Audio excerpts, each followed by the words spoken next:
Une délégation de la Cour constitutionnelle du Togo a séjourné du 4 au 7 septembre dernier à Brazzaville au Congo dans le cadre des élections sénatoriales. Professeur Djobo Babakane Coulibaly et ses collègues sont allés apprendre la gestion du contentieux lié au sénatorial. Une initiative qui a été possible grâce aux bonnes relations qui existent entre les présidents Faure Gnassingbé et Denis Sassou Nguesso. Le Togo se prépare à organiser les premières élections sénatoriales. Elles ont lieu probablement vers la fin de l'année en cours si l'on s'en tient aux récentes sorties du ministre en charge de la décentralisation et surtout à l'article 95 de la nouvelle constitution qui dispose les institutions de la République prévues par la présente constitution sont mises en place dans un délai n'excédant pas 12 mois à compter de la date de son entrée en vigueur.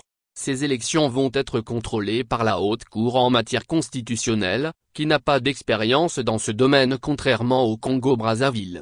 La Cour constitutionnelle et les contentieux électoraux. La délégation a été conduite par le président de la Cour constitutionnelle, Prof Djobo Babakane Coulibaly. Kwame Meyisso, Paluki Massina, Poele Sogoyou et Kofi Jérôme Amekoudi en faisaient partie. Elle a eu une séance de travail avec leurs homologues congolais. Sur le sujet relatif au contentieux des élections sénatoriales, Auguste Iloki a renseigné que depuis son installation, la haute juridiction congolaise a eu à connaître du dit contentieux en 2005, 2008, 2011, 2017 et 2023.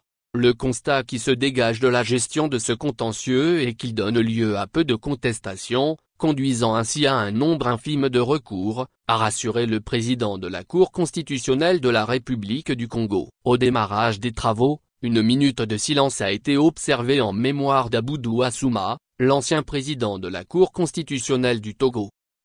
Iloki qui l'a demandé estime que la Cour constitutionnelle du Togo et du Congo entretiennent des liens fraternels depuis plus d'une décennie.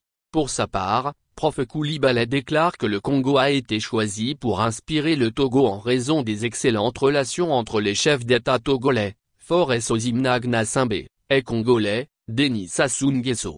À quoi s'ajoute le fait que le Congo nous a précédés dans la mise en place d'un Sénat. Il fallait venir puiser à la science et à l'expérience de la Cour constitutionnelle du Congo, a précisé le président de la Haute Cour du Togo.